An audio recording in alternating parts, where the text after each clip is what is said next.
ವೀಕ್ಷಕರೇ, ಕೆಲವೊಮ್ಮೆ ಅನ್ಸುತ್ತೆ ಇಷ್ಟು ಚಿಕ್ಕ ವಿಷಯಕ್ಕೆ ಇಷ್ಟೊಂದು ದೊಡ್ಡ ಅಪರಾಧ ಮಾಡೋ ಅವಶ್ಯಕತೆ ಇತ್ತಾ ಅಂತ. ಯಾವುದೇ ಅಪರಾಧ ಮಾಡೋದ್ರಿಂದ ಗಳಿಸೋದಂತೂ ಏನೂ ಇಲ್ಲ, ಉಲ್ಟಾ ಕಳ್ಕೊಳ್ಳೋದೇ ಹೆಚ್ಚು. ಆ ಒಂದು ತಪ್ಪಿಗೆ ಆತ ಮಾತ್ರ ಶಿಕ್ಷೆ ಅನುಭವಿಸಲ್ಲ, ಜೊತೆಗೆ ವಿಕ್ಟಿಮ್ನ ಫ್ಯಾಮಿಲಿ ಹಾಗೆ ಖುದ್ದು ಆತನ ಫ್ಯಾಮಿಲಿ ಕೂಡ ನೋವನ್ನ ಅನುಭವಿಸಬೇಕಾಗತ್ತೆ. ವೀಕ್ಷಕರೇ, ಇವತ್ತಿನ ಕೇಸ್ ಕೂಡ ಅಂತದ್ದೇ ಒಂದು ಭೀಕರ ಘಟನೆಯ ಸುತ್ತ ನಡೆಯೋ ಪೊಲೀಸರ ಇನ್ವೆಸ್ಟಿಗೇಷನ್. ಕೊನೆಗೆ ಆರೋಪಿ ಕೊಟ್ಟ ಕಾರಣ ಕೇಳಿ ಒಮ್ಮೆ ಪೊಲೀಸರೇ ದಂಗಾಗಿದ್ರು. ಬನ್ನಿ ಹಾಗಿದ್ರೆ ಏನಿದು ಪ್ರಕರಣ ಅಂತ ಡೀಟೇಲ್ ಆಗಿ ಡಿಕೋಡ್ ಮಾಡೋಣ. ವೀಕ್ಷಕರೇ, welcome to your crime studio.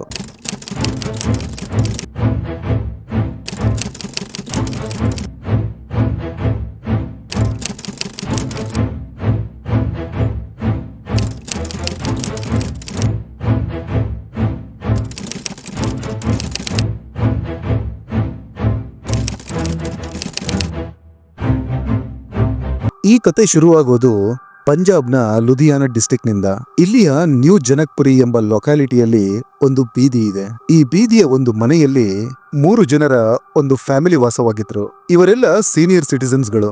ತಾಯಿ ಸುರ್ಜಿತ್ ಕೌರ್ ಅಲಿಯಾಸ್ ಬಚ್ಚನ್ ಕೌರ್, ಇವರಿಗೆ ವಯಸ್ಸು 90 ವರ್ಷಕ್ಕಿಂತ ಹೆಚ್ಚಾಗಿತ್ತು. ಇವರ ಮಗ ಚಮನ್ ಲಾಲ್, ಇವರಿಗೆ ವಯಸ್ಸು 72 ವರ್ಷ. ಇವರ ಪತ್ನಿ ಸುರಿಂದರ್ ಕೌರ್, ಇವರಿಗೆ ವಯಸ್ಸು 70 ವರ್ಷ. ಚಮನ್ ಲಾಲ್ ಹಾಗೆ ಸುರಿಂದರ್ ಕೌರ್ಗೆ 4 ಜನ ಮಕ್ಕಳು. ಅವರೆಲ್ಲ ಫಾರಿನ್ ನಲ್ಲಿ ಸೆಟ್ಲ್ ಆಗಿದ್ರು. ಒಬ್ಬ ಮಗ ಫ್ರಾನ್ಸ್ ನಲ್ಲಿ, ಒಬ್ಬ ಇಟಲಿಯಲ್ಲಿ, ಒಬ್ಬ ನ್ಯೂಜಿಲೆಂಡ್ ನಲ್ಲಿ, ಹಾಗೆ ಮತ್ತೊಬ್ಬ ಯುಕೆಯಲ್ಲಿ. ಇವರೆಲ್ಲ ಅಲ್ಲಿಯೇ ಜೀವನ ಕಟ್ಕೊಂಡು ಸೆಟ್ಲ್ ಆಗಿದ್ರು. ಈವನ್ ಚಮನ್ ಲಾಲ್ ಕೂಡ ಅವರ ಪತ್ನಿಯೊಂದಿಗೆ ಮೊದಲಿಗೆ ಮಿಡ್ಲ್ ಈಸ್ಟ್ ನಲ್ಲಿ ವಾಸವಾಗಿದ್ರು.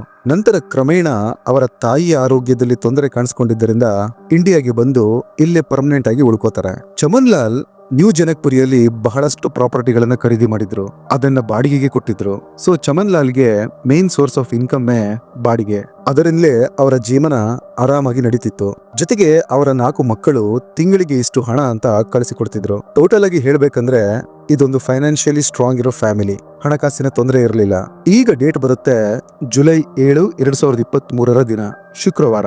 ಅಂದು ಬೆಳಿಗ್ಗೆ 6:30ರಿಂದ 7 ಗಂಟೆಯ ಹೊತ್ತಿಗೆ ಹಾಲ್ ಹಾಕೋನು ಹಾಲ್ ತಗೊಂಡು ಅವರ ಮನೆಗೆ ಬರ್ತಾನೆ. ಆತ ಡೋರ್ ಬೆಲ್ ರಿಂಗ್ ಮಾಡ್ತಾನೆ, ಆದ್ರೆ ಯಾರು ಮನೆ ಒಳಗಡೆಯಿಂದ ಬರೋದಿಲ್ಲ. ಆ ಗೇಟ್ ನ ಪಕ್ಕದಲ್ಲಿ ಮತ್ತೊಂದು ಬಾಗಿಲು ಕೂಡ ಇತ್ತು, ಅದನ್ನು ನಾಕ್ ಮಾಡ್ತಾನೆ. ಚಮನ್ ಲಾಲ್ ರನ್ನ ಕೂಗಿ ಕರೀತಾನೆ, ಆದ್ರೆ ಯಾರು ಡೋರ್ ಓಪನ್ ಮಾಡ್ಲಿಲ್ಲ. ಆಕ್ಚುಲಿ ಈ ರೀತಿ ಹಾಲಿನವನು ಕೂಗಿ ಕರಿತಿರೋದು ಇವತ್ತೇ ಮೊದಲಲ್ಲ. ಈವನ್ ನಿನ್ನೆ ಕೂಡ, ಅಂದ್ರೆ ಜುಲೈ 6ರಂದು ಕೂಡ ಬೆಳಿಗ್ಗೆ ಹೀಗೆ ಕರೆದು ಹೋಗಿದ್ದ. ಚಮನ್ ಲಾಲ್ ಮನೆಯಿಂದ ಯಾರು ರೆಸ್ಪಾಂಡ್ ಮಾಡಿರಲಿಲ್ಲ. ಇದೊಂದು ಬಹಳನೇ ಬ್ಯುಸಿ ಇರೋ ಏರಿಯಾ. ಅಕ್ಕಪಕ್ಕದ ಜನಗಳೆಲ್ಲ ನೆಂಟರಿಷ್ಟರ ರೀತಿ ಇರ್ತಾರೆ. ಜುಲೈ 7ರ ಬೆಳಿಗ್ಗೆ ಆ ಹಾಲಿನವನ ಕೂಗಾಟ ಕೇಳಿ ಪಕ್ಕದ ಮನೆಯಿಂದ ಒಬ್ಬ ಮಹಿಳೆ ಹೊರಬರ್ತಾರೆ. ಬಂದು ಚಮನ್ ಲಾಲ್ ಮನೆಗೆ ಕೊಡಬೇಕಾಗಿದ್ದ ಹಾಲನ್ನ ಆಕೆಯೇ ಇಸ್ಕೋತಾರೆ. ಜೊತೆಗೆ ಹೇಳ್ತಾರೆ, ಚಮನ್ ಲಾಲ್ ಮನೆಯವರು ಎಲ್ಲಿಗೋ ಹೋಗಿರ್ಬೇಕು, ಅವರು ವಾಪಸ್ ಬಂದಾಗ ಅವರಿಗೆ ರಿಟರ್ನ್ ಮಾಡ್ತೀನಿ ಅಂತ ಹೇಳಿ ಇಸ್ಕೋತಾರೆ. ಕೆಲವೊಮ್ಮೆ ಹೀಗೆ ಆಗ್ತಿತ್ತು ಕೂಡ. ಯಾವಾಗಾದ್ರೂ ಈ 3 ಜನ ಮನೆಯಲ್ಲಿ ಇಲ್ಲ ಅಂದ್ರೆ ಪಕ್ಕದ ಮನೆಯವರೇ ಇವರ ಭಾಗದ ಹಾಲನ್ನ, ನ್ಯೂಸ್ ಪೇಪರ್ ಅನ್ನ ಇಸ್ಕೋತಿದ್ರು. ಇದು ನಾರ್ಮಲ್ ಆಗಿತ್ತು. ಅಕ್ಕಪಕ್ಕದ ಮನೆಯವರು ಈ 3ರನ್ನ ಕೊನೆಯದಾಗಿ ಜುಲೈ 5ರ ಸಂಜೆ ನೋಡಿದ್ರು. ಆಗ ಬೇಸಿಗೆ ಇದ್ದಿದ್ರಿಂದ ಈ 3 ಮನೆಯ ಹೊರಗಡೆ ಚೇರ್ ಹಾಕೊಂಡು ಕೂತ್ಕೊಂಡು ಮಾತಾಡ್ತಿದ್ರು. ಈವನ್ ಅಕ್ಕಪಕ್ಕದ ಮನೆಯವರ ಬಳಿಯೂ ಮಾತಾಡಿದ್ರು. ಅದಾದ ನಂತರ ರಾತ್ರಿ ಯಾವಾಗ ಅವರೆಲ್ಲ ಮನೆ ಒಳಗೆ ಹೋದ್ರೋ ಅಲ್ಲಿಂದ ಈ 3ರನ್ನ ಯಾರು ನೋಡಿರಲಿಲ್ಲ. ಹಾಗೆ ಏನಾದ್ರೂ ಮನೆಯಿಂದ ಹೊರ ಹೋಗೋದಾಗಿದ್ರೆ ಮನೆ ಬಾಗಿಲಿಗೆ ಬೀಗ ಹಾಕ್ತಿದ್ರು. ಜೊತೆಗೆ ಅವರು ಹೊರ ಹೋಗ್ತಾರೆ ಅಂದ್ರೆ ಪಕ್ಕದ ಮನೆಯವರಿಗೆ ಹೇಳಿ ಹೋಗ್ತಿದ್ರು, ಮನೆ ಕಡೆ ನೋಡ್ಕೊಳ್ಳಿ ಅಂತ. ಈ ರೀತಿ ಆ ಹಾಲಿನವನು ಮತ್ತು ಪಕ್ಕದ ಮನೆಯ ಮಹಿಳೆ ಮಾತನಾಡ್ತಿರುವಾಗ ಇನ್ನೂ ಕೆಲವು ಜನ ಅವರ ಬಳಿ ಬರ್ತಾರೆ. ಅವರುಗಳಿಗೂ ಈ ಚಮನ್ ಲಾಲ್ ಹಾಗೆ ಅವರ ಫ್ಯಾಮಿಲಿ 2 ದಿನಗಳಿಂದ ಕಾಣಿಸ್ತಿಲ್ಲ ಅನ್ನೋ ಪ್ರಶ್ನೆ ಇತ್ತು. ಯಾಕೆಂದ್ರೆ ನಾರ್ಮಲ್ ಆಗಿ ತಾಯಿ ಬಚ್ಚನ್ ಕೌರ್ ಮನೆಯ ಮುಂದೆ ಇದ್ದ ದೇವಸ್ಥಾನಕ್ಕೆ ದಿನಾಲು ಭಜನೆ ಮಾಡಕ್ಕೆ ಬರೋರು. ಅವರ ಜೊತೆ ಸುರಿಂದರ್ ಕೌರ್ ಕೂಡ ಇರ್ತಿದ್ರು. ಈಗ ಕೆಲವು ಜನಗಳು ಸೇರ್ಕೊಂಡು ಚಮನ್ ಲಾಲ್ ರ ಮನೆಯ ಹತ್ತಿರ ಬರ್ತಾರೆ. ಬಂದು ಮತ್ತೆ ಡೋರ್ ಬೆಲ್ ರಿಂಗ್ ಮಾಡ್ತಾರೆ, ಕೂಗಿ ಕರೀತಾರೆ. ಅವರಿಗೆ ಮನೆಯ ಡೋರ್ ಒಳಗಿಂದ ಲಾಕ್ ಆಗಿರೋದು ಗೊತ್ತಾಗ್ತಿತ್ತು, ಯಾಕೆಂದ್ರೆ ಹೊರಗಿಂದ ಬೀಗ ಆಗ್ಲಿ ಲಾಕ್ ಆಗ್ಲಿ ಹಾಕಿರ್ಲಿಲ್ಲ. ಅದರ ಅರ್ಥ ಅವರುಗಳು ಮನೆಯ ಒಳಗಡೆ ಇದ್ದಾರೆ ಅಂತ. ಆದ್ರೆ ಬಾಗಿಲನ್ನ ಯಾಕೆ ಓಪನ್ ಮಾಡ್ತಿಲ್ಲ? ಯಾವ ಪಕ್ಕದ ಮನೆಯವರು ಚಮನ್ ಲಾಲ್ ನ ಮನೆಯ ಹತ್ತಿರ ಬರ್ತಾರೋ ಆಗ ಅವರಿಗೆ ಗ್ಯಾಸ್ ಲೀಕ್ ಆಗ್ತಿರೋ ಸ್ಮೆಲ್ ಬರುತ್ತೆ. ನಂತರ ತಕ್ಷಣ ಕೆಲವರು ಗೇಟ್ ಹಾರಿ ಮನೆಯ ಕಾಂಪೌಂಡ್ ಒಳಗೆ ಬರ್ತಾರೆ. ಇಲ್ಲಿ LPG ಗ್ಯಾಸ್ ಸ್ಮೆಲ್ ಬಹಳನೇ ಜಾಸ್ತಿ ಪ್ರಮಾಣದಲ್ಲಿ ಬರ್ತಿತ್ತು. ನಂತರ ಅವರುಗಳು ಒಳಗಿಂದ ಗೇಟ್ ಓಪನ್ ಮಾಡ್ತಾರೆ, ಯಾಕೆಂದ್ರೆ ಇನ್ನೂ ಕೆಲವು ಜನಗಳು ಒಳಗಡೆ ಬರ್ಲಿ ಅನ್ನೋ ಉದ್ದೇಶದಿಂದ. ಈಗ ಎಲ್ರೂ ಸೇರ್ಕೊಂಡು ತಗೊಂಡು ಮನೆಯ ಬಾಗಿಲನ್ನು ಓಪನ್ ಮಾಡೋಕೆ ಟ್ರೈ ಮಾಡ್ತಾರೆ. ಸ್ವಲ್ಪ ಹೊತ್ತಿನ ಪ್ರಯತ್ನದ ಬಳಿಕ ಆ ಡೋರ್ ಅನ್ನ ಓಪನ್ ಮಾಡಲಾಯಿತು. ಒಳಗೆ ಪ್ರವೇಶಿಸಿದಾಗ ಮನೆಯ ಎಲ್ಲಾ ಸಾಮಾನುಗಳು ಚೆಲ್ಲಾಪಿಲ್ಲಿಯಾಗಿ ಬಿದ್ದಿರೋದನ್ನ ಗಮನಿಸ್ತಾರೆ.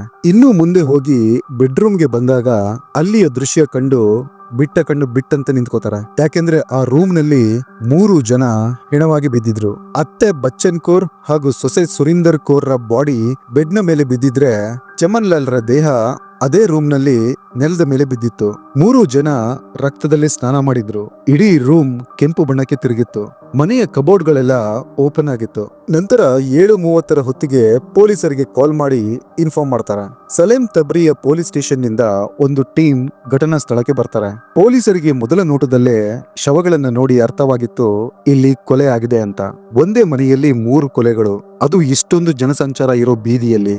ಹಾಗಾಗಿ ವಿಷಯ ಬಹಳನೇ ಗಂಭೀರವಾಗಿತ್ತು. ತಕ್ಷಣವೇ ಪೊಲೀಸ್ನ ಸೀನಿಯರ್ ಆಫೀಸರ್ಗಳು, ಪೊಲಿಟಿಷಿಯನ್ಸ್ಗಳು, ನ್ಯೂಸ್ ಮೀಡಿಯಾದ ಜನಗಳು ಎಲ್ಲರೂ ಸೇರ್ತಾರೆ. ನಂತರ ಪೊಲೀಸರು ಅನ್ನೋನ್ ಮೇಲೆ ಕೇಸ್ ರಿಜಿಸ್ಟರ್ ಮಾಡಿಕೊಂಡು ತಮ್ಮ ಇನ್ವೆಸ್ಟಿಗೇಷನ್ ನ ಸ್ಟಾರ್ಟ್ ಮಾಡ್ತಾರೆ. ಮೊದಲಿಗೆ ಮನೆಯ ಕಂಡೀಷನ್ ನೋಡಿದ್ರೆ ಇಲ್ಲಿ ಕಳ್ಳತನ ಆಗಿದೆ ಅಂತ ಅನಿಸೋಕೆ ಶುರುವಾಗುತ್ತೆ ಪೊಲೀಸರಿಗೆ. ಆದ್ರೆ ಯಾವಾಗ ಎಲ್ಲಾ ಕಬೋರ್ಡ್ ಗಳನ್ನ ಕ್ಲೀನ್ ಆಗಿ ಚೆಕ್ ಮಾಡ್ತಾರೋ ಆಗ ಅಲ್ಲಿ ಹಣ ಆಗ್ಲಿ ಜ್ಯುವೆಲ್ರಿಗಳಾಗ್ಲಿ ಹಾಗೆ ಇದ್ವು. ಕೇವಲ ಕೆಲವು ಕಾಗದಗಳನ್ನ ಮಾತ್ರ ಹೊರಗಡೆ ಬಿಸಾಕಲಾಗಿತ್ತು. ಬಿಟ್ರೆ ಬೇರೆ ಎಲ್ಲ ಹಾಗೆ ಇತ್ತು. ಅಂದ್ರೆ ಬೇಸಿಕಲಿ ಇಲ್ಲಿ ಯಾವುದೇ ಬೆಲೆ ಬಾಳುವ ವಸ್ತುಗಳು ಕಳುವಾಗಿರಲಿಲ್ಲ. ಇದೇ ಟೈಮ್ಗೆ ಪೊಲೀಸರ ಗಮನ ಕಿಚನ್ ನಲ್ಲಿ ಇಟ್ಟಿದ್ದ ಈ ಗ್ಯಾಸ್ ಸಿಲಿಂಡರ್ ನ ಮೇಲೆ ಹೋಗುತ್ತೆ. ಅದರಿಂದ ಗ್ಯಾಸ್ ಲೀಕ್ ಆಗ್ತಿತ್ತು. ಚೆಕ್ ಮಾಡಿ ನೋಡಿದ್ರೆ ಆ ಸಿಲಿಂಡರ್ ನಾಬ್ ನ ಓಪನ್ ಮಾಡಲಾಗಿತ್ತು. ಜೊತೆಗೆ ಪೈಪ್ ಕೂಡ ಕಟ್ ಮಾಡಲಾಗಿತ್ತು. ನಂತರ ಪೊಲೀಸರು ಆ ಸಿಲಿಂಡರ್ ನ ಮನೆಯಿಂದ ಹೊರಗಡೆ ತಂದು ಇಡ್ತಾರೆ. ಆದ್ರೆ ಆ ಸಿಲಿಂಡರ್ ನಿಂದ ಎಲ್ಲ ಗ್ಯಾಸ್ ಆಲ್ರೆಡಿ ಹೊರ ಹೋಗಿತ್ತು. ನಂತರ ಪೊಲೀಸರ ಗಮನ ಅದೇ ಕಿಚನ್ ನಲ್ಲಿ ಇಟ್ಟಿದ್ದ ಮತ್ತೊಂದು ವಸ್ತುವಿನ ಮೇಲೆ ಹೋಗುತ್ತೆ. ಅದೇನಂದ್ರೆ ಅಲ್ಲಿ ಒಂದು ಅಗರಬತ್ತಿಯ ಪ್ಯಾಕೆಟ್ ಅನ್ನ ಇಡಲಾಗಿತ್ತು. ಜೊತೆಗೆ ಒಂದು ಅಗರಬತ್ತಿಯನ್ನ ಹಚ್ಚಿ ಕೂಡ ಇಡಲಾಗಿತ್ತು. ಆದ್ರೆ ಅದು ಆರಿ ಹೋಗಿತ್ತು. ಅಕ್ಕಪಕ್ಕದ ಮನೆಯವರು ಪೊಲೀಸರಿಗೆ ಹೇಳ್ತಾರೆ ಮನೆಯ ಬಾಗಿಲು ಒಳಗಿಂದ ಲಾಕ್ ಆಗಿತ್ತು ಅಂತ. ಈ ವಿಷಯ ಕೇಳಿ ಪೊಲೀಸರಿಗೆ ಆಶ್ಚರ್ಯ ಆಗುತ್ತೆ. ಮನೆಯ ಬಾಗಿಲು ಒಳಗಿಂದ ಲಾಕ್ ಆಗಿದೆ ಅಂದ್ರೆ ಆ ಕೊಲೆಗಾರ ಮನೆ ಒಳಗೆ ಹೇಗೆ ಬಂದ ಅಥವಾ ಹೊರಗೆ ಹೇಗೆ ಹೋದ ಅಂತ. ಈ ಕೇಸ್ ಕಳ್ಳತನಕ್ಕೆ ನಡೆದಿರೋ ತರ ಕಾಣಿಸ್ತಿರ್ಲಿಲ್ಲ. ಇಷ್ಟು ಬ್ಯುಸಿ ಇರೋ ಏರಿಯಾದಲ್ಲಿ ಕಳ್ಳತನ ಮಾಡೋಕೆ ಬರೋದೇ ಡೌಟು. ಒಂದು ವೇಳೆ ಬಂದ್ರು ಈ ರೀತಿ ಕೊಲೆ ಮಾಡೋದಿಲ್ಲ. ಹಾಗಾದ್ರೆ ಕೊಲೆಗಾರ ಯಾರು? ಒಬ್ಬನೇನಾ? ಇಲ್ಲ ಹಲವಾರು ಜನ ಇದರಲ್ಲಿ ಶಾಮೀಲಾಗಿದ್ದಾರಾ? ಹೀಗೆ ಸಾಕಷ್ಟು ಪ್ರಶ್ನೆಗಳು ಪೊಲೀಸರ ಮುಂದೆ ಇತ್ತು. 3 ಜನರ ತಲೆಯ ಭಾಗದಲ್ಲಿ ಬಹಳನೇ ಪೆಟ್ಟಾಗಿತ್ತು. ಯಾರು ಸುತ್ತಿಗೆ ಅಥವಾ ರಾಡ್ ತಗೊಂಡು ತಲೆಗೆ ಹೊಡೆದಿರೋ ರೀತಿಯಲ್ಲಿತ್ತು. ಆದ್ರೆ ಪೊಲೀಸರಿಗೆ ಇದ್ದ ಪ್ರಶ್ನೆ ಆ ಕೊಲೆಗಾರ ಮನೆ ಒಳಗೆ ಹೇಗೆ ಬಂದಿರಬೇಕು ಅನ್ನೋದಾಗಿತ್ತು. ಹಾಗಾಗಿ ಪೊಲೀಸರು ಮನೆಯ ಎಲ್ಲಾ ಬಾಗಿಲನ್ನ ಕಿಟಕಿಗಳನ್ನ ಕ್ಲೀನ್ ಆಗಿ ಚೆಕ್ ಮಾಡ್ತಾರೆ. ಆದ್ರೆ ಎಲ್ಲೂ ಫೋರ್ಸ್ಫುಲ್ ಎಂಟ್ರಿಯ ಸುಳಿವಿರಲಿಲ್ಲ. ನಂತರ ಪೊಲೀಸರು ಮನೆಯ ಟೆರೆಸ್ಗೆ ಹೋಗ್ತಾರೆ. ಯಾಕೆಂದ್ರೆ ಇಲ್ಲಿಂದಲೇ ಒಳಗೆ ಬಂದಿರೋ ಚಾನ್ಸಸ್ ಜಾಸ್ತಿ ಇತ್ತು. ಅದಕ್ಕೆ ಮತ್ತೊಂದು ಕಾರಣ ಇತ್ತು. ಚಮನ್ ಲಾಲ್ ರ ಮನೆಯ ಟೆರೆಸ್ ಹಾಗೆ ಅವರ ಪಕ್ಕದ ಮನೆಯಲ್ಲಿದ್ದ ಕೆಲವು ಮನೆಗಳ ಟೆರೆಸ್ ಕೂಡ ಒಂದೇ ಎತ್ತರದಲ್ಲಿತ್ತು. ಜೊತೆಗೆ ಒಂದಕ್ಕೊಂದು ಅಂಟಿಕೊಂಡಂತಿತ್ತು. ನಂತರ ಚಮನ್ ಲಾಲ್ ರ ಮಕ್ಕಳಿಗೆ ವಿಷಯ ತಿಳಿಸಲಾಗುತ್ತೆ. ವಿಷಯ ತಿಳಿದ ತಕ್ಷಣ ಅವರೆಲ್ಲ ಇಂಡಿಯಾಗೆ ವಾಪಸ್ ಬರ್ತಾರೆ. ಇಲ್ಲೇ ಇಂಡಿಯಾದಲ್ಲಿದ್ದ ಚಮನ್ ಲಾಲ್ ರ ರಿಲೇಟಿವ್ ಗಳಿಗೆಲ್ಲ ಆಲ್ರೆಡಿ ವಿಷಯ ತಿಳಿಸಾಗಿತ್ತು. ಅಕ್ಕಪಕ್ಕದ ಮನೆಯವರೆಲ್ಲ ಹೇಳ್ತಾರೆ ಈ ಕೊಲೆ ಜುಲೈ 5ರ ರಾತ್ರಿ ಆಗಿರ್ಬೇಕು ಅಂತ. ಯಾಕೆಂದ್ರೆ ಅಂದು ಸಂಜೆಯೇ ಈ ಮೂವರನ್ನ ಜನ ಲಾಸ್ಟ್ ಆಗಿ ನೋಡಿದ್ದು. ರಿಲೇಟಿವ್ಸ್ ಗಳ ಪ್ರಕಾರ ಜುಲೈ 6ರಂದು ನಾವೆಲ್ಲ ಫೋನ್ ಮಾಡಿದ್ವಿ, ಆದ್ರೆ ಯಾರು ಫೋನ್ ಎತ್ತುತ್ತಿರ್ಲಿಲ್ಲ. ಹಾಗಿದ್ರೆ ಜುಲೈ 5ರ ರಾತ್ರಿಯೇ ಏನೋ ಆಗಿರ್ಬೇಕು ಅಂತಾರೆ. ಚಮನ್ ಲಾಲ್ ರ ಮಕ್ಕಳಾಗ್ಲಿ ಅಥವಾ ಫ್ಯಾಮಿಲಿ ರಿಲೇಟಿವ್ ಗಳಾಗ್ಲಿ ಅವರಿಗೆ ಯಾರಾದ್ರೂ ಶತ್ರುಗಳಿದ್ರ ಅನ್ನೋ ಪ್ರಶ್ನೆಯನ್ನ ಸಂಪೂರ್ಣವಾಗಿ ತಳ್ಳಿ ಹಾಕ್ತಾರೆ. ನಂತರ ಪೊಲೀಸರು ಮನೆಯ ಸುತ್ತಮುತ್ತ ಹಾಕಲಾಗಿದ್ದ ಸಿಸಿಟಿವಿ ಕ್ಯಾಮೆರಾಗಳನ್ನ ಸರ್ಚ್ ಮಾಡ್ತಾರೆ. ಈ ಗಲ್ಲಿಯಲ್ಲಿ 2 ಸಿಸಿಟಿವಿ ಕ್ಯಾಮೆರಾಗಳ ಫೋಕಸ್ ಚಮನ್ ಲಾಲ್ ರ ಮನೆ ಕಡೆಗೆ ಪಾಯಿಂಟ್ ಆಗಿತ್ತು. ಅದರ ಫೂಟೇಜ್ ಗಳನ್ನ ಕಲೆಕ್ಟ್ ಮಾಡಿ ಡೀಟೇಲ್ ಆಗಿ ನೋಡೋಕೆ ಸ್ಟಾರ್ಟ್ ಮಾಡ್ತಾರೆ. ಇತ್ತ ಮನೆಯನ್ನ ಪೊಲೀಸರು ಹಾಗೆ ಫಾರೆನ್ಸಿಕ್ ಟೀಮ್ ಕಂಪ್ಲೀಟ್ ಆಗಿ ಸರ್ಚ್ ಮಾಡಿ ಅಲ್ಲಿಯ ಸ್ಥಿತಿಯನ್ನ ವಿಡಿಯೋಗ್ರಫಿ ಹಾಗೆ ಫೋಟೋಗ್ರಫಿ ಮಾಡಿ ಎಲ್ಲಾ ಎವಿಡೆನ್ಸಸ್ ಗಳನ್ನು ಕಲೆಕ್ಟ್ ಮಾಡಿ ಅದನ್ನ ನೋಟ್ ಮಾಡಿಕೊಂಡು 3 ಶವಗಳನ್ನ ಪಕ್ಕದ ಸಿವಿಲ್ ಹಾಸ್ಪಿಟಲ್ಗೆ ಪೋಸ್ಟ್ ಮಾರ್ಟಮ್ಗಾಗಿ ಕಳಿಸಿಕೊಡ್ತಾರೆ. ಈ ಮನೆಯಲ್ಲಿದ್ದ 3 ಜನರಿಗೆ ವಯಸ್ಸಾಗಿರಬಹುದು, ಆದ್ರೆ ಎಲ್ರೂ ಆಕ್ಟಿವ್ ಆಗಿದ್ರು. ಬಚ್ಚನ್ ಕೌರ್ರಿಗೆ 90ಕ್ಕಿಂತ ಜಾಸ್ತಿ ವಯಸ್ಸಾಗಿತ್ತು. ಆದ್ರೆ ದಿನಾಲೂ ದೇವಸ್ಥಾನಕ್ಕೆ ಹೋಗ್ತಿದ್ರು, ಭಜನೆಯಲ್ಲಿ ಪಾಲ್ಗೊಳ್ತಿದ್ರು. ಏರಿಯಾದಲ್ಲಿ ಮಾಡಲಾಗ್ತಿದ್ದ ಎಲ್ಲಾ ಧಾರ್ಮಿಕ ಕಾರ್ಯಕ್ರಮಗಳಲ್ಲೂ ಭಾಗಿಯಾಗ್ತಿದ್ರು. ಅದೇ ತರ ಸೊಸೆ ಸುರಿಂದರ್ ಕೌರ್ ಕೂಡ ಬಹಳನೇ ಧಾರ್ಮಿಕ ಮಹಿಳೆಯಾಗಿದ್ರು. ಚಮನ್ ಲಾಲ್ 72 ವಯಸ್ಸಲ್ಲೂ ಎಲ್ಲಾ ವ್ಯವಹಾರಗಳನ್ನು ನೋಡ್ಕೋತಿದ್ರು. ಇದಾದ ನಂತರ ಪೊಲೀಸರು ಅಕ್ಕಪಕ್ಕದ ಮನೆಯವರನ್ನ ವಿಚಾರಿಸೋಕೆ ಶುರು ಮಾಡ್ತಾರೆ. ಅದರಲ್ಲಿ ಒಬ್ಬಾಕೆ ಹೇಳ್ತಾರೆ, ನಾನು ಸುರಿಂದರ್ ಕೌರ್ ರನ್ನ ಜುಲೈ 6ರ ಬೆಳಿಗ್ಗೆ ದೇವಸ್ಥಾನದಲ್ಲಿ ನೋಡಿದೆ ಅಂತ. ಈಗ ಪೊಲೀಸರು ಈ ಕೊಲೆಗಳೆಲ್ಲ ಜುಲೈ 5ರ ರಾತ್ರಿ ಆಗಿದ್ದ ಅಥವಾ ಜುಲೈ 6ಕ್ಕೆ ಆಗಿದ್ದ ಅನ್ನೋ ಗೊಂದಲಕ್ಕೆ ಬೀಳ್ತಾರೆ. ವೀಕ್ಷಕರೇ, ನಿಮಗೆ ಗೊತ್ತಿರಲಿ, ಈ ಎಲ್ಲ ಇನ್ವೆಸ್ಟಿಗೇಷನ್ಸ್ ಗಳು ಘಟನೆ ನಡೆದು ಕೇವಲ 12 ಗಂಟೆಯೊಳಗೆ ನಡೀತಿತ್ತು.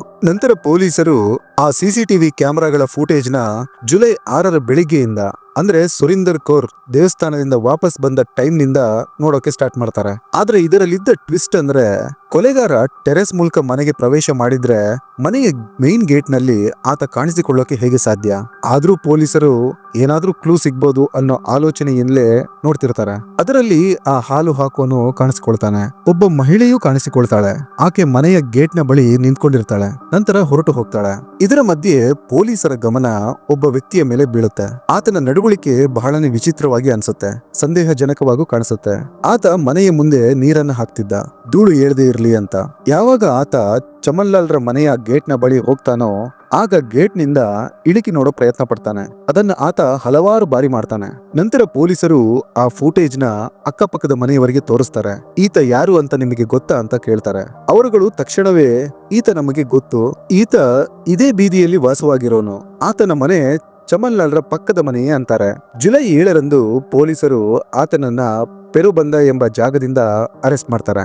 ಈತನ ಹೆಸರು ರಾಬಿನ್ ಅಲಿಯಾಸ್ ಮುನ್ನಾ. ಈತ ಇಲ್ಲಿ ತನ್ನ ಪತ್ನಿಯ ಜೊತೆ ವಾಸವಾಗಿದ್ದ. ದಿನಾಲು ಆಟೋ ಓಡಿಸ್ತಿದ್ದ. ಆತನ ಪತ್ನಿ ಅಗರ್ಬತ್ತಿನ ಸೇಲ್ ಮಾಡ್ತಿದ್ಲು. ರಾಬಿನ್ ಕೆಲವು ದಿನಗಳ ಹಿಂದೆ ನೀರಿನ ವಿಷಯವಾಗಿ ಚಮನ್ ಲಾಲ್ ರೊಂದಿಗೆ ಜಗಳನೂ ಆಡಿದ್ದ. ಆದ್ರೆ ಅದು ಅಷ್ಟು ಸೀರಿಯಸ್ ಆಗಿರಲಿಲ್ಲ. ಹಾಗಾಗಿ ಆ ವಿಷಯಕ್ಕೆ ಯಾರು ಹೆಚ್ಚಾಗಿ ಒತ್ತು ಕೊಡ್ಲಿಲ್ಲ. ಆಕ್ಚುಲಿ ರಾಬಿನ್ ನ ಪತ್ನಿಯ ಸಂಬಂಧ ಚಮನ್ ಲಾಲ್ ರ ಫ್ಯಾಮಿಲಿಯೊಂದಿಗೆ ಬಹಳನೇ ಚೆನ್ನಾಗಿತ್ತು. ಕೊಲೆಯಾದ ನಂತರ ಆಕೆ ಬಹಳನೇ ದುಃಖದಲ್ಲಿದ್ಲು. ಮೀಡಿಯಾ ರಿಪೋರ್ಟರ್ಗಳು ನ್ಯೂಸ್ ಕವರೇಜ್ ಮಾಡ್ತಾ ಮಾಡ್ತಾ ಚಮನ್ ಲಾಲ್ ರ ಟೆರೆಸ್ಗೂ ಹೋಗಿದ್ರು. ಆಗ ರಾಬಿನ್ ಆ ರಿಪೋರ್ಟರ್ ಗಳ ಬಳಿಯೂ ಮಾತಾಡ್ತಾನೆ. ಇದೊಂದು ದುಃಖಕರ ಸಂಗತಿ ಅಂತಾನೂ ಹೇಳ್ತಾನೆ. ಆದ್ರೆ ಮುಂದೆ ಒಂದು ದಿನ ಈತನನ್ನೇ ಪೊಲೀಸರು ಸಸ್ಪೆಕ್ಟ್ ಅಂತ ಅರೆಸ್ಟ್ ಮಾಡ್ತಾರೆ ಅಂತ ಯಾರು ಅಂದ್ಕೊಂಡಿರ್ಲಿಲ್ಲ. ಆ ಮೀಡಿಯಾ ರಿಪೋರ್ಟಿಂಗ್ ಆದ್ಮೇಲೆ ರಾಬಿನ್ ಎಸ್ಕೇಪ್ ಆಗಿದ್ದ. ಯಾರ ಕಣ್ಣಿಗೂ ಬಿದ್ದಿರ್ಲಿಲ್ಲ. ಅರೆಸ್ಟ್ ಮಾಡಿ ವಿಚಾರಣೆ ಶುರು ಮಾಡಿದ ಪೊಲೀಸರಿಗೆ ರಾಬಿನ್ ಏನನ್ನೂ ಹೇಳೋದಿಲ್ಲ. ಆದ್ರೆ ಸ್ವಲ್ಪ ಸ್ಟ್ರಿಕ್ಟ್ ಆಗ್ತಿದ್ದಂತೆ ಎಲ್ಲವನ್ನು ಕನ್ಫೆಸ್ ಮಾಡ್ತಾನೆ. ತಾನೇ ಈ 3 ಕೊಲೆಗಳನ್ನು ಮಾಡಿರೋದಾಗಿ ಒಪ್ಕೋತಾನೆ. ಜುಲೈ 6ರ ಬೆಳಿಗ್ಗೆ ಸುಮಾರು 6:15ರ ವೇಳೆಗೆ ಈ ರಾಬಿನ್ ಒಂದು ಸುತ್ತಿಗೆ ತಗೊಂಡು ತನ್ನ ಮನೆಯ ಟೆರೆಸ್ಗೆ ಹೋಗ್ತಾನೆ. ಅಲ್ಲಿಂದ ಪಕ್ಕದ ಚಮನ್ ಲಾಲ್ ರ ಟೆರೆಸ್ಗೆ ಬರ್ತಾನೆ. ಅಷ್ಟೊತ್ತಿಗೆ ಸುರಿಂದರ್ ಕೌರ್ ದೇವಸ್ಥಾನಕ್ಕೆ ಹೋಗಿ ವಾಪಸ್ ಬಂದಿರ್ತಾರೆ. ನಂತರ ಆಕೆನ ಫಾಲೋ ಮಾಡಿ ಹಿಂದೆಯಿಂದ ಜೋರಾಗಿ ಆಕೆಯ ತಲೆಗೆ ಹೊಡಿತಾನೆ. ಆಕೆ ತಪ್ಪಿಸಿಕೊಳ್ಳೋ ಪ್ರಯತ್ನ ಪಡ್ತಾರೆ, ಕೂಗಾಡ್ತಾರೆ. ಅವರ ಕೂಗಾಟ ಕೇಳಿ ಚಮನ್ ಲಾಲ್ ಆ ರೂಮ್ಗೆ ಬರ್ತಾರೆ. ಆಕ್ಚುಲಿ ಚಮನ್ ಲಾಲ್ ರಾಬಿನ್ ಕೊಲೆ ಮಾಡೋದನ್ನ ನೋಡಿದ್ರು. ಹಾಗಾಗಿ ರಾಬಿನ್ ಅವರ ತಲೆಗೂ ಆ ಸುತ್ತಿಗೆಯಲ್ಲಿ ಹೊಡಿತಾನೆ. ಅವರು ಕೂಡ ಅದೇ ರೂಮ್ ನಲ್ಲಿ ಬಿದ್ದು ಹೋಗ್ತಾರೆ.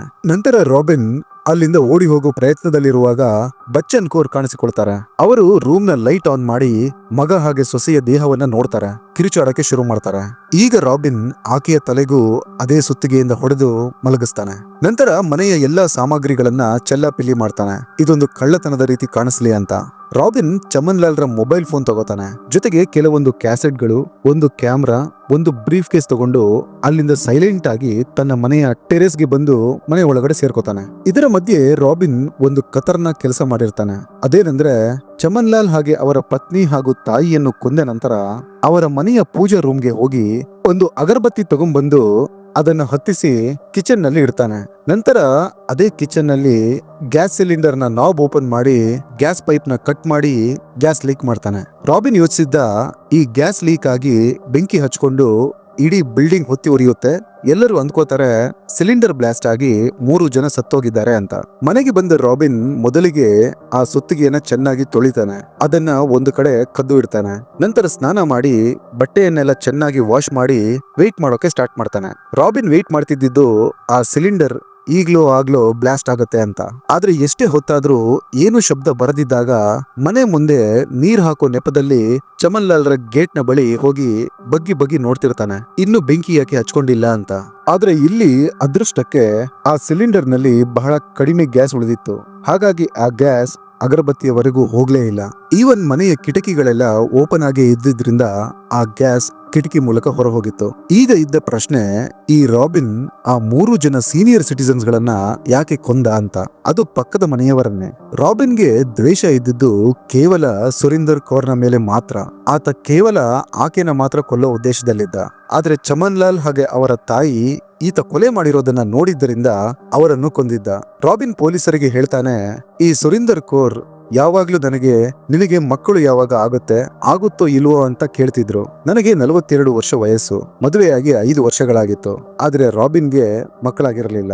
ಲೇಟ್ ಆಗಿ ಮದುವೆ ಆಗಿದ್ದರಿಂದ ರಾಬಿನ್ ನನ್ನ ಎಲ್ಲರೂ ಇದೇ ಪ್ರಶ್ನೆ ಕೇಳ್ತಿದ್ರು. ಆದ್ರೆ ಸುರಿಂದರ್ ಮಾತ್ರ ನನ್ನನ್ನ ನೋಡ್ದಾಗೆಲ್ಲ ಅದೇ ಪ್ರಶ್ನೆ ಕೇಳ್ತಿದ್ರು. ಪಕ್ಕದಲ್ಲಿ ಯಾರಿದ್ದಾರೆ ಅಂತಾನೂ ನೋಡ್ತಿರ್ಲಿಲ್ಲ. ಈವನ್ ನನ್ನ ಹೆಂಡತಿಯ ಮುಂದೇನು ನಿನಗೆ ಮಗು ಆಗುತ್ತೋ ಇಲ್ವೋ ಅಂತ ಕೇಳ್ತಿದ್ರು. ಇದರಿಂದ ರಾಬಿನ್ಗೆ ಬಹಳನೇ ಅವಮಾನ ಆದಂತೆ ಆಗ್ತಿತ್ತು. ಆದ್ರೆ ಸುರಿಂದರ್ ಕೌರ್ಗೆ ಬಹಳನೇ ವಯಸ್ಸಾಗಿತ್ತು. ಹಾಗಾಗಿ ಕೋಪ ಬಂದ್ರು ಏನು ಮಾತಾಡದೆ ನೆಗ್ಲೆಕ್ಟ್ ಮಾಡ್ತಿದ್ದ. ಜುಲೈ 6ರ ಬೆಳಿಗ್ಗೆ ರಾಬಿನ್ ತನ್ನ ಟೆರೆಸ್ ನಲ್ಲಿ ಯಾರೊಂದಿಗೂ ಫೋನ್ ನಲ್ಲಿ ಮಾತಾಡ್ತಾ ಇರ್ತಾನೆ. ಆಗ ಸುರಿಂದರ್ ದೇವಸ್ಥಾನಕ್ಕೆ ಹೋಗಿ ವಾಪಸ್ ಬಂದು ಟೆರೆಸ್ ನಲ್ಲಿ ರಾಬಿನ್ ನೋಡ್ತಾರೆ. ಆಗ ಮತ್ತೆ ಕೇಳ್ತಾರೆ, ನೀನು ಫೋನ್ ನಲ್ಲೇ ಇದ್ರೆ ಮಕ್ಕಳು ಆಗೋದಿಲ್ಲ, ನಿನ್ನ ಕೈಲಿ ಆಗಲ್ಲ ಅಂದ್ರೆ ಬೇರೆ ಯಾರ್ದಾದ್ರೂ ಹೆಲ್ಪ್ ತಗೋ ಅಂತಾರೆ. ಇದು ರಾಬಿನ್ಗೆ ತಡೆದುಕೊಳ್ಳಲಾಗ್ಲಿಲ್ಲ. ರಾಬಿನ್ಗೆ ಅನಿಸೋಕೆ ಶುರುವಾಗಿತ್ತು, ಈಕೆ ಯಾವಾಗ್ಲೂ ನನ್ನ ಗಂಡಸ್ತನನ ಪ್ರಶ್ನೆ ಮಾಡ್ತಾಳೆ ಅಂತ. ನಂತರ ಸೀದಾ ಕೆಳಗೆ ಬಂದು ಸುತ್ತಿಗೆ ತಗೊಂಡು ಸುರಿಂದರ್ ಕೌರ್ರ ಮನೆಗೆ ಹೋಗ್ತಾನೆ. ಮನಸ್ಸಲ್ಲಿ ಇವತ್ತು ನಾನು ಸುರಿಂದರ್ ಕೌರ್ನ ಉಳಿಸೋದಿಲ್ಲ ಅಂತ ಅಂದ್ಕೊಂಡೇ ಹೋಗಿರ್ತಾನೆ. ಆದ್ರೆ ಮಾಡಲು ಹೋಗಿದ್ದು 1 ಕೊಲೆ, ಆದ್ರೆ ಆಗಿದ್ದು 3 ಕೊಲೆಗಳು. ರಾಬಿನ್ ನ ಕನ್ಫೆಷನ್ ನ ಬಳಿಕ ಪೊಲೀಸರು ಆತನ ಮನೆಗೆ ಹೋಗ್ತಾರೆ. ಆತ ಚಮನ್ ಲಾಲ್ ರ ಮೊಬೈಲ್ ಫೋನ್ ಅನ್ನ ಕದ್ದು ತಗೊಂಡೋಗಿದ್ದ. ಅದರ ಸಿಮ್ ಕಾರ್ಡ್ ತೆಗೆದು ಮೊಬೈಲ್ ಫೋನ್ ಮಾತ್ರ ಇಟ್ಕೊಂಡಿದ್ದ. ಅದು ಮನೆಯಲ್ಲೇ ಇತ್ತು. ಪೊಲೀಸರು ಆ ಮೊಬೈಲ್ ಫೋನ್, ಕ್ಯಾಸೆಟ್ಗಳು, ಕ್ಯಾಮ್ರಾ, ಆತನ ಕೊಲೆ ಟೈಮ್ ನಲ್ಲಿ ಹಾಕಿದ್ದ ಬಟ್ಟೆ, ಬ್ರೀಫ್ ಕೇಸ್ ಜೊತೆಗೆ ಆ ಸುತ್ತಿಗೆ ಎಲ್ಲವನ್ನು ಸೀಸ್ ಮಾಡ್ತಾರೆ. ರಾಬಿನ್ಗೆ ತಾನು ಮಾಡಿರೋ ಕೊಲೆಗಳ ಬಗ್ಗೆ ಒಂದು ಚೂರು ಪಶ್ಚಾತ್ತಾಪ ಇರಲಿಲ್ಲ. ಆತ ಪೊಲೀಸರಿಗೆ ಹೇಳ್ತಾನೆ, ಇದೆಲ್ಲ ಹೇಳ್ಕೊಂಡು ನನ್ನ ಮನಸ್ಸು ಸ್ವಲ್ಪ ಹಗುರವಾಗಿದೆ ಅಂತ. ಅದರ ಜೊತೆಗೆ ರಾಬಿನ್ ಪೊಲೀಸರಿಗೆ ಹೇಳ್ತಾನೆ, ದಯವಿಟ್ಟು ನನ್ನ ಹೆಂಡತಿಯನ್ನು ಅರೆಸ್ಟ್ ಮಾಡಿ ಜೈಲ್ಗೆ ಹಾಕಿ ಅಂತ. ಇದನ್ನ ಕೇಳಿ ಪೊಲೀಸರಿಗೆ ಶಾಕ್ ಆಗುತ್ತೆ. ಯಾಕೆಂದ್ರೆ ಈ ಕೇಸ್ ನಲ್ಲಿ ಆಕೆಯ ರೋಲ್ ಏನೂ ಇರಲಿಲ್ಲ. ಹಾಗಿದ್ಮೇಲೆ ಆಕೆನ ಏಕೆ ಅರೆಸ್ಟ್ ಮಾಡಬೇಕು ಅಂತ. ಅದಕ್ಕೆ ರಾಬಿನ್ ಹೇಳ್ತಾನೆ, ಆಕೆಗೆ ನನ್ನನ್ನ ಬಿಟ್ರೆ ಬೇರೆ ಯಾರು ಇಲ್ಲ ಸರ್. ಅಕ್ಕಪಕ್ಕದ ಮನೆಯವರು ಆಲ್ರೆಡಿ ಮಗು ಆಗಿಲ್ವಾ ಅಂತ ಕೇಳಿನೇ ಆಕೆಗೆ ಚಿತ್ರಹಿಂಸೆ ಕೊಡ್ತಿದ್ರು. ಈಗ ಆಕೆಯನ್ನ ಬದುಕೋಕೆ ಬಿಡೋದಿಲ್ಲ. ಯಾಕೆಂದ್ರೆ ಆಕೆಯ ಗಂಡ 3 ಕೊಲೆಗಳನ್ನ ಮಾಡಿದ್ದಾನೆ. ನಂತರ ಪೊಲೀಸರು ಆ ಏರಿಯಾಗೆ ಬಂದು ಎಲ್ಲರ ಬಳಿ ರಿಕ್ವೆಸ್ಟ್ ಮಾಡ್ಕೋತಾರೆ, ರಾಬಿನ್ ನ ಪತ್ನಿಯನ್ನ ಯಾರು ಹರಾಸ್ ಮಾಡಬಾರದು, ಆಕೆಯ ಪಾಡಿಗೆ ಬದುಕಲು ಬಿಡಬೇಕು ಅಂತ. ಪೊಲೀಸರು ಈ ಕೇಸ್ ನ ಕೇವಲ 12 ಗಂಟೆಗಳಲ್ಲಿ ಸಾಲ್ವ್ ಮಾಡಿ ಪ್ರೆಸ್ ಕಾನ್ಫರೆನ್ಸ್ ಮೂಲಕ ಎಲ್ಲಾ ವಿಷಯಗಳನ್ನ ಮೀಡಿಯಾ ಮುಂದೆ ಇಡ್ತಾರೆ. ವೀಕ್ಷಕರೇ, ಇದಾಗಿತ್ತು ಇವತ್ತಿನ ಎಪಿಸೋಡ್. ಈ ಕೇಸ್ ನ ಬಗ್ಗೆ ನಿಮ್ಮ ಅಭಿಪ್ರಾಯಗಳನ್ನ ಕಾಮೆಂಟ್ ಸೆಕ್ಷನ್ ಅಲ್ಲಿ ತಿಳಿಸಿ ಅಂತ ರಿಕ್ವೆಸ್ಟ್ ಮಾಡ್ತಾ ಈ ಎಪಿಸೋಡ್ ನ ಇಲ್ಲಿಗೆ ಮುಗಿಸ್ತಿದ್ದೀನಿ. ಸಿಗ್ತೀನಿ ಮುಂದಿನ ಎಪಿಸೋಡ್ ನಲ್ಲಿ. Till then, take care.